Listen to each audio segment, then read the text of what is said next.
ತುಲಾರಾಶಿಯವರು ಎಷ್ಟೇ ಕಷ್ಟಪಟ್ಟರು ಕೂಡ ಅವರ ಒಂದು ಟ್ಯಾಲೆಂಟ್ ಏನಿರುತ್ತೆ ಅದನ್ನ ಗುರುತಿಸೋದು ಬಹಳ ಕಮ್ಮಿ. ಇದು ತುಲಾರಾಶಿಯ ಪ್ರತಿಯೊಬ್ಬರು ಕೂಡ ನಿರೀಕ್ಷೆ ಮಾಡುವಂತದ್ದು, ನನಗಿರುವಂತಹ ಟ್ಯಾಲೆಂಟ್ಗೆ ತಕ್ಕ ಬೆಲೆ ನನಗೆ ಸಿಕ್ಕಿದರೆ ಸಾಕು ಅಂತ ಹೇಳಿ. ಆದ್ರೆ ಈ ಒಂದು ಸಮಸ್ಯೆ ಅವರಿಗೆ ಜೀವನ ಪೂರ್ತಿ ಇದ್ದೇ ಇರುತ್ತೆ. 10ನೇ ಮನೆ ಕರ್ಮಸ್ಥಾನ, ನಿಮ್ಗೆ ನೇಮ್ ಫೇಮ್ ಕೊಡುವಂಥದ್ದು. ಈ ಮನೆಯ ಪ್ರವೇಶವನ್ನ ಗುರುಗ್ರಹ ಮಾಡ್ತಾ ಇದೆ. ಇದರಿಂದಾಗಿ ನಿಮ್ಮ ಜಾತಕದಲ್ಲಿ ಅಥವಾ ನಿಮಗೆ ಯಾವ ರೀತಿ ಫಲಾನುಫಲಗಳನ್ನ ನೀವು ಇಲ್ಲಿ ನಿರೀಕ್ಷೆ ಮಾಡಬಹುದು ಅಂತ ಹೇಳಿ ಗುರು ಗೋಚಾರ ಫಲದ ಕುರಿತಾಗಿ ತಿಳಿಸ್ಕೊಡ್ತಾ ಇದ್ದೇನೆ. ಮೊದಲನೇ ಸರಿ ನಮ್ಮ ಚಾನಲ್ಗೆ ಬಂದಿರುವಂತವರು ದಯವಿಟ್ಟು ಸಬ್ಸ್ಕ್ರೈಬ್ ಮಾಡ್ಕೊಳ್ಳಿ, ಹಾಗೆ ಪಕ್ಕದಲ್ಲಿರುವ ಬೆಲ್ ಐಕಾನ್ ಕೂಡ ಕ್ಲಿಕ್ ಮಾಡ್ಕೊಳ್ಳಿ ಅಂತ ಹೇಳ್ತಾ, ಇದು ತುಲಾ ರಾಶಿಯವರ ಗೋಚಾರ ಫಲ ಗುರುವಿನ ಸಂಚಾರದ ಕುರಿತಾಗಿ.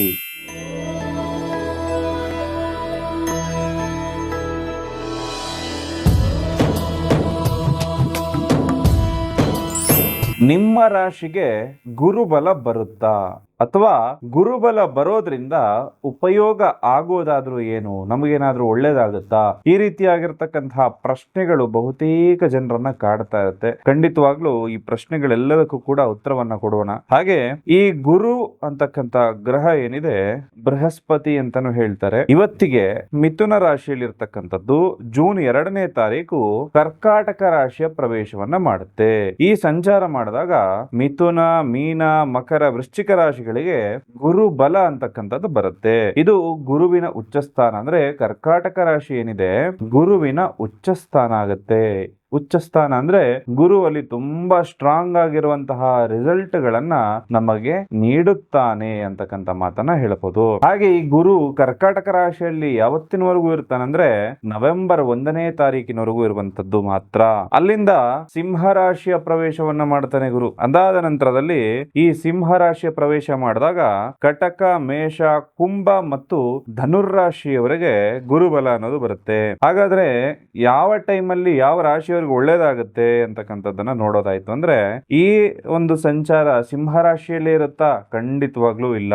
ಮತ್ತೆ ಅದರ ಬದಲಾವಣೆ ಆಗುತ್ತೆ. 2027 ಜನವರಿ 25ಕ್ಕೆ ಮತ್ತೆ ಕರ್ಕಾಟಕ ರಾಶಿಗೆ ಹಿಂಚಲನೆ ವಕ್ರವಾಗಿ ಬರುವಂತದ್ದಿರುತ್ತೆ.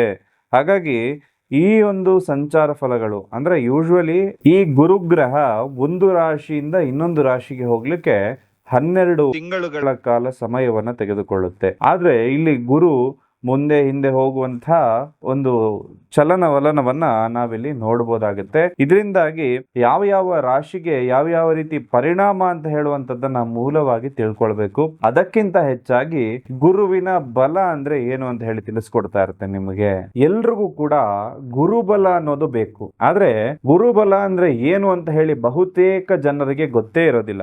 ಗುರುಬಲ ಇದ್ದಾಗ ಏನಾಗುತ್ತೆ, ಏನು ಉಪಯೋಗಪ್ಪ ಗುರುಬಲದ್ದು, ನನ್ನ ಜೀವನದಲ್ಲಿ ಅದೇ ತರ ಇದೆಯಲ್ಲಪ್ಪ, ಗುರುಬಲ ಇದ್ದಾಗ ಏನು ಉಪಯೋಗ?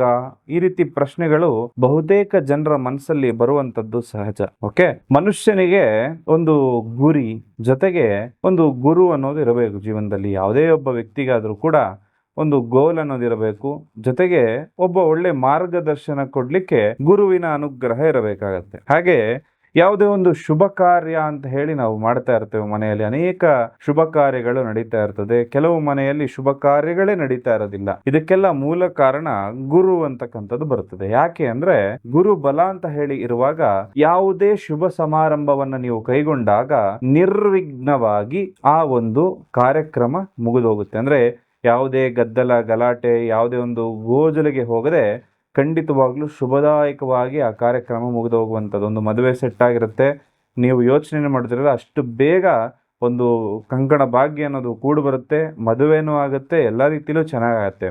ಇದು ಗುರುಬಲ ಇದ್ದಾಗ ಮಾತ್ರ ಆಗುವಂಥದ್ದು. ಇನ್ನ ಒಂದು ಮನೆ ಕಟ್ಟುವಂತಹ ಯೋಗ, ಮನೆ ಒಂದು ಗೃಹ ಪ್ರವೇಶ ಮಾಡುವಂತಹ ಯೋಗ, ಎಲ್ಲವೂ ಬರಲಿಕ್ಕೆ ಈ ಗುರುವಿನ ಸಂಚಾರ, ಗುರುವಿನ ಬಲ ಅಂತಕ್ಕಂಥದ್ದು ಬಹುತೇಕ ಮುಖ್ಯ ಆಗುತ್ತೆ. ಅದರಿಂದಾಗಿ ಯಾವುದೇ ಒಂದು ವಿಘ್ನವಿಲ್ಲದೆ ಕೆಲಸ ಕಾರ್ಯಗಳಾಗುವಂಥದ್ದು. ಗುರುಬಲ ಇಲ್ಲ ಅಂದ್ರೆ ಏನಾಗುತ್ತೆ? ಹಾಗಾದ್ರೆ ಗುರುವಿನ ಒಂದು ಅನುಗ್ರಹವೇ ಇಲ್ಲ ಅಂದ್ರೆ ಏನಾಗುತ್ತೆ? ಅಥವಾ ಗೋಚಾರ ಫಲದಲ್ಲಿ ಗುರು ನಮ್ಮ ರಾಶಿಗೆ ಲಗ್ನಕ್ಕೆ ಒಂದು ಬಲವನ್ನ ಕೊಡ್ತಾ ಇಲ್ಲ ಅಂದ್ರೆ ನಾವೇನು ಮಾಡಬೇಕು ಅಂತಂದ್ರೆ ಅದಕ್ಕೆ ಬಹಳ ವಿಶೇಷವಾಗಿರೋ ಪರಿಹಾರಗಳಿರುತ್ತೆ.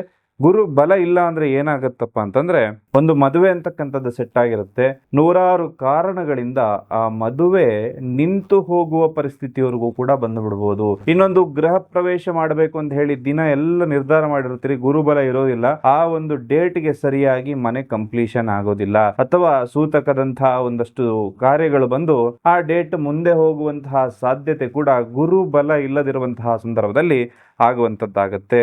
ಈ ಗುರುಬಲ ಯಾವುದಕ್ಕೆಲ್ಲ ಬೇಕು ಅಂದ್ರೆ, ನಿಮಗೆ ಒಂದು ಪ್ರಮೋಷನ್ ತಗೊಳ್ಳಿಕ್ಕೆ ಕೆಲಸ ಕಾರ್ಯದಲ್ಲಿ, ಅಥವಾ ಒಂದು ಹೊಸ ಬಿಸ್ನೆಸ್ ಅನ್ನ ಸ್ಟಾರ್ಟ್ ಮಾಡಲಿಕ್ಕೆ, ಹಾಗೆ ಒಂದು ಮದುವೆ ಅಂತಕ್ಕಂಥದ್ದನ್ನ ಆಗ್ಲಿಕ್ಕೆ, ಗೃಹ ಪ್ರವೇಶವನ್ನ ಮಾಡಲಿಕ್ಕೆ ಈ ಗುರುವಿನ ಬಲ ಅಂತಕ್ಕಂಥದ್ದು ಖಂಡಿತವಾಗ್ಲೂ ಕೂಡ ಪ್ರತಿಯೊಬ್ಬರ ಮೇಲೂ ಕೂಡ ಇರಬೇಕು.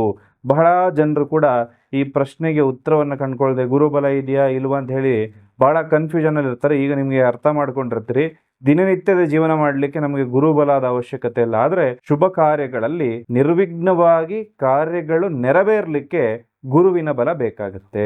ಗುರುಬಲ ಇಲ್ಲದವರು ಏನ್ ಮಾಡಬೇಕು, ಅಥವಾ ಗುರುಬಲ ಪಡ್ಕೊಳ್ಳಿಕ್ಕೆ ಏನ್ ಮಾಡಬೇಕು ಅಂದ್ರೆ, ಯಾವುದೇ ಒಂದು ಕಮರ್ಷಿಯಲ್ ಅಂತ ಅನ್ಕೊಳ್ಳಕ್ ಹೋಗ್ಬಾರ್ದು. ಅದು ನಿಮ್ಮ ಒಳಿತಿಗಾಗಿ ಸೂಚಿಸ್ತಾ ಇರುವಂತಹ ಪರಿಹಾರಗಳಾಗಿರುತ್ತೆ. ಮುಖ್ಯವಾಗಿ ಗುರು ಬೀಜ ಮಂತ್ರವನ್ನ ನೀವು ಪ್ರತಿನಿತ್ಯ ಜಪ ಮಾಡ್ಕೊಳ್ಬಹುದು.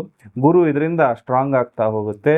ಜೊತೆಗೆ ಗುರುವಾರದ ದಿನ ಹಳದಿ ವಸ್ತ್ರವನ್ನು ಧರಿಸುವಂಥದ್ದು ಕೂಡ ಗುರುವನ್ನ ಸ್ಟ್ರಾಂಗ್ ಮಾಡ್ತಕ್ಕಂಥದ್ದು.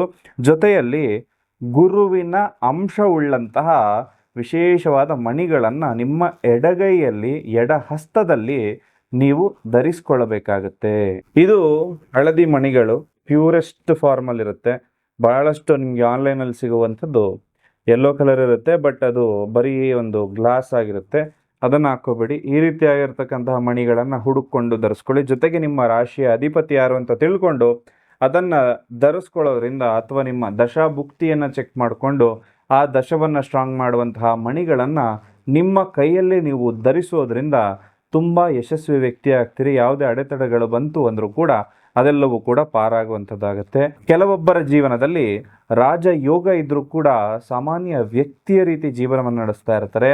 ಇನ್ನು ಕೆಲವರ ಜೀವನದಲ್ಲಿ ಯಾವುದೇ ಯೋಗ ಇಲ್ಲದಿದ್ರೂ ಕೂಡ ದಿನದಿಂದ ದಿನಕ್ಕೆ ಅವರ ಅಭಿವೃದ್ಧಿ ಅಂತಕ್ಕಂಥದ್ದು ಆಗ್ತಾ ಇರುತ್ತೆ. ಅದಕ್ಕೆ ಮೂಲ ಕಾರಣ, ನನಗೆ ಯಾವ ರಾಶಿ, ಯಾವ ನಕ್ಷತ್ರ ಅಂತ ಹೇಳಿ ನೋಡಿಕೊಂಡು ನಾವು ಯಾವ ಕೆಲಸ ಮಾಡಿದ್ರೆ ಸಕ್ಸಸ್ ಆಗ್ತೀವಿ ಅಂತ ಹೇಳಿ ತಿಳ್ಕೊಂಡು ಆ ಕೆಲಸವನ್ನು ನಾವು ಮಾಡಬೇಕಾಗತ್ತೆ.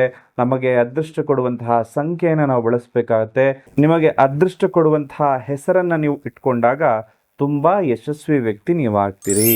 ಜೂನ್ 2, 2026ಕ್ಕೆ ಗುರುಗ್ರಹವು ಮಿಥುನ ರಾಶಿಯಿಂದ ಕರ್ಕಾಟಕ ರಾಶಿಯ ಪ್ರವೇಶವನ್ನ ಮಾಡುತ್ತೆ. ಇದು ಗುರುವಿಗೆ ಬಹಳ ಉಚ್ಚವಾಗಿರ್ತಕ್ಕಂತಹ ಸ್ಥಾನ ಅಂತ ಕೂಡ ಹೇಳ್ತೇವೆ. ನಾನು ಆಗ್ಲೇ ಹೇಳಿದಾಗೆ ನಿಮ್ಮ ಪರಿಶ್ರಮಕ್ಕೆ ತಕ್ಕ ಪ್ರತಿಫಲಗಳು ನೀವು ನಿರೀಕ್ಷೆಯಲ್ಲಿ ಮಾಡ್ತಾ ಇರ್ತೀರಿ, ಬಟ್ ಸಿಗ್ತಾ ಇರೋದಿಲ್ಲ ಅಂತ ಹೇಳಿ. ನೀವು ಕೆಲಸ ಮಾಡುವ ಜಾಗದಲ್ಲಿ ಅತಿಯಾದ ಶ್ರಮವನ್ನ ಹಾಕಬೇಕಾದಂತಹ ಸಂದರ್ಭಗಳು ಬರುತ್ತೆ. ಧೈರ್ಯದಿಂದ ನಿರ್ಧಾರವನ್ನ ತೆಗೆದುಕೊಳ್ಬೇಕಾಗತ್ತೆ. ವೃತ್ತಿ ಧರ್ಮ ಅಂದ್ರೆ ಹಣಕ್ಕಿಂತ ಅಥವಾ ಹೆಸರಿಗಿಂತ ಮುಖ್ಯವಾಗಿರ್ತಕ್ಕಂಥದ್ದು ವೃತ್ತಿ ಧರ್ಮ ಅಂತ ಹೇಳುವಂಥದ್ದು. ಶಾರ್ಟ್ ಕಟ್ ಅಥವಾ ಮೋಸದ ಹಾದಿ ಹಿಡಿದ್ರೆ ಒಂದಲ್ಲ ಒಂದು ದಿನ ಗುಂಡಿಗೆ ಬೀಳುವಂತಹ ಸಾಧ್ಯತೆ ಇರುತ್ತೆ. ಹಾಗಾಗಿ ಒಂದು ನ್ಯಾಯ ನಿಷ್ಠೆಯ ಮಾರ್ಗದಲ್ಲಿ ತಾವೆಲ್ಲರೂ ಹೋಗುವಂಥದ್ದು, ಪ್ರಾಮಾಣಿಕವಾಗಿರುವಂತಹ ಅವಶ್ಯಕತೆ ಇರುವಂಥದ್ದು. ಈ ವರ್ಷ ನೀವು ಎಷ್ಟು ಪ್ರಾಮಾಣಿಕವಾಗಿ ಕೆಲಸ ಮಾಡ್ತಿರೋ ಅಷ್ಟು ಒಳ್ಳೊಳ್ಳೆ ಹೆಸರು ಅಂತಕ್ಕಂಥದ್ದು ಕೂಡ ನಿಮಗೆ ಪ್ರಾಪ್ತಿ ಆಗುತ್ತೆ. ಗುರು 11ನೇ ಮನೆ ಲಾಭಸ್ಥಾನಕ್ಕೆ ಬಂದಾಗ ದೊಡ್ಡ ಮಟ್ಟವಾಗಿ ಯಶಸ್ವಿ ಆಗ್ತೀರಿ. ಅಂದ್ರೆ ಕರ್ಕಾಟಕ ರಾಶಿಯ ಪ್ರವೇಶವನ್ನ ಜೂನ್ 2ನೇ ತಾರೀಕು ಮಾಡುತ್ತೆ. ನವೆಂಬರ್ 1ನೇ ತಾರೀಕು ತಾತ್ಕಾಲಿಕವಾಗಿ ಸಿಂಹ ರಾಶಿಯ ಪ್ರವೇಶ ಏನ್ ಮಾಡುತ್ತೆ, ಆ ಸಂದರ್ಭದಲ್ಲಿ ಅಂದ್ರೆ ಜೂನ್ ಇಂದ ಅಕ್ಟೋಬರ್ ವರೆಗೂ ನೀವು ಹೇಗಿರ್ತೀರಿ ಅನ್ನೋದ್ರ ಮೇಲೆ ನಿಮಗೆ ನವೆಂಬರ್ ಮೇಲೆ ಇರತಕ್ಕಂತಹ ಫಲಿತಾಂಶವನ್ನ ನೀವು ಇಲ್ಲಿ ನಿರೀಕ್ಷೆ ಮಾಡಬಹುದಾಗುತ್ತೆ. 2ನೇ ಮನೆ ಧನಸ್ಥಾನ ಅಂತ ಆಗುವಂತದ್ದು, ಆರ್ಥಿಕ ಪರಿಸ್ಥಿತಿ ಸುಧಾರಿಸುವಂತಹ ಸಂದರ್ಭ ಬರುತ್ತೆ. ಕುಟುಂಬದಲ್ಲಿ ಶುಭ ಕಾರ್ಯಗಳು ನಡೆಯುವಂತಹ ಸಾಧ್ಯತೆ ಬರುತ್ತೆ. ಮಾತು ಮತ್ತು ಜ್ಞಾನವನ್ನ ಬಂಡವಾಳ ಮಾಡಿಕೊಂಡು ಯಾರು ತುಲಾರಾಶಿಯವರು ಜೀವನ ಮಾಡ್ತಾ ಇದಾರೋ ಅವರಿಗೆ ಶುಭವಾಗುತ್ತೆ. 4ನೇ ಮನೆ ಸುಖ ಸ್ಥಾನ, ತಾಯಿಯ ಆರೋಗ್ಯದಲ್ಲಿ ಸುಧಾರಣೆ ಆಗುವಂತದ್ದು. ಹೊಸ ವಾಹನ ಖರೀದಿ, ಹೊಸ ಮನೆ ಖರೀದಿ ಯೋಗ ಬರುತ್ತೆ. ಮಕ್ಕಳ ವಿದ್ಯಾಭ್ಯಾಸದಲ್ಲಿ ಪ್ರಗತಿ ಆಗುವಂತದ್ದಾಗುತ್ತೆ. 6ನೇ ಮನೆ ರೋಗಕಾರಕ ಮನೆಯ ಶತ್ರು ಮನೆ ಅಂತಾನು ಹೇಳ್ತೇವೆ. ಸಾಲ ತೀರಿಸಲು ಇದು ಉತ್ತಮವಾಗಿರ್ತಕ್ಕಂತಹ ಸಂದರ್ಭ ಆಗಿರುತ್ತೆ. ಆದ್ರೆ ಹೊಸ ಸಾಲವನ್ನ ಮಾಡಬೇಡಿ. ಸಾಲ ಅಂತ ಹೇಳಿ ಬರುವಾಗ ಒಳ್ಳೆ ಸಾಲನೂ ಇದೆ, ಕೆಟ್ಟ ಸಾಲ ಇದೆ. ಒಳ್ಳೆ ಸಾಲ ಅಂದ್ರೆ ಮಕ್ಕಳ ಎಜುಕೇಶನ್ ಕೊಡಿಸ್ಲಿಕ್ಕೆ, ಅಥವಾ ಚಿನ್ನಾಭರಣ ಸ್ವಲ್ಪ ಖರೀದಿ ಮಾಡ್ಲಿಕ್ಕೆ, ಅಥವಾ ಅದನ್ನ ಬಂಡವಾಳವಾಗಿ ಇಟ್ಕೊಂಡು ಒಂದು ಬಿಸ್ನೆಸ್ ಮಾಡೋದು ಒಳ್ಳೆ ಸಾಲ. ನಾನು ಐಷಾರಾಮಿಯಾಗಿ ಜೀವನ ಮಾಡ್ತೀನಿ ಅಂತ ಹೇಳಿ ಜೂಜಾಡುವಂತದ್ದು ಕೆಟ್ಟ ಸಾಲ ಆಗುತ್ತೆ. ಹಾಗಾಗಿ ಆ ಕೆಟ್ಟ ಸಾಲಗಳನ್ನ ಮಾಡಬೇಡಿ. ಇನ್ನ ನಕ್ಷತ್ರದ ಫಲವಾಗಿ ಹೇಳೋದಾಯ್ತು ಅಂದ್ರೆ ಪುಷ್ಯ, ಆಶ್ಲೇಷ, ಆಶ್ಲೇಷ ನಕ್ಷತ್ರದಲ್ಲಿ ಗುರುವಿನ ಸಂಚಾರ ಆಗಬೇಕಾದ್ರೆ ಸಂತಾನ ಮತ್ತು ಪ್ರೀತಿ ಪ್ರೇಮದ ವಿಚಾರದಲ್ಲಿ ಸ್ವಲ್ಪ ಅಡೆತಡೆಗಳೇನಿತ್ತಲ್ಲ ಅದೆಲ್ಲವೂ ಕೂಡ ನಿವಾರಣೆ ಆಗುತ್ತೆ. ಆಧ್ಯಾತ್ಮಿಕ ಚಿಂತನೆ ಹೆಚ್ಚಾಗುವಂತಹ ಸಾಧ್ಯತೆ ಬರುತ್ತೆ. ತೀರ್ಥ ಕ್ಷೇತ್ರಗಳಿಗೆ ಭೇಟಿ ನೀಡುವಂತಹ ಸಾಧ್ಯತೆ ಬರುತ್ತೆ. ಈ ವರ್ಷ ಪೂರ್ತಿ ಶಿಸ್ತಿನಿಂದ ನೀವು ಧರ್ಮವನ್ನ ಪಾಲಿಸಿ. ಧರ್ಮೋ ರಕ್ಷತಿ ರಕ್ಷಿತ ಅಂತ ನೀವು ಧರ್ಮವನ್ನ ಕಾಪಾಡಿದ್ರೆ ಧರ್ಮ ನಿಮ್ಮನ್ನ ಕಾಪಾಡುತ್ತೆ. ಓಂ ಬ್ರಾಂ ಬ್ರೀಂ ಬ್ರೌಂ ಸಹ ಬೃಹಸ್ಪತಿಯೇ ನಮಃ ಅಂತಕ್ಕಂಥ ಮಂತ್ರವನ್ನ ಗುರುವಾರ ಜಪ ಮಾಡ್ಕೊಳ್ಳಿ. ಇದರಿಂದಾಗಿ ಬರಬಹುದಾದ ಕಷ್ಟಗಳೆಲ್ಲವೂ ಕೂಡ ಪರಿಹಾರ ಆಗುತ್ತೆ.